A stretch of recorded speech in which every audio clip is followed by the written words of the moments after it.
शेतीला वीज पुरवठ्याच्या नावाखाली चुकीचा हिशेब लावून सरकारकडून मोठ्या प्रमाणात अनुदान घेतलं जात असल्याचा आरोप आमदार सतेज पाटील यांनी केलाय।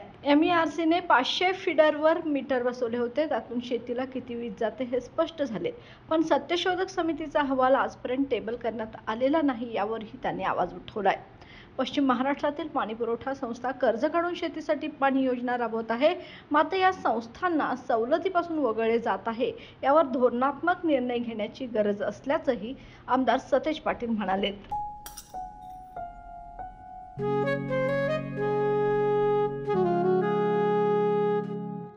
बाबा, आज येताना बासुंदी घेऊन या ना।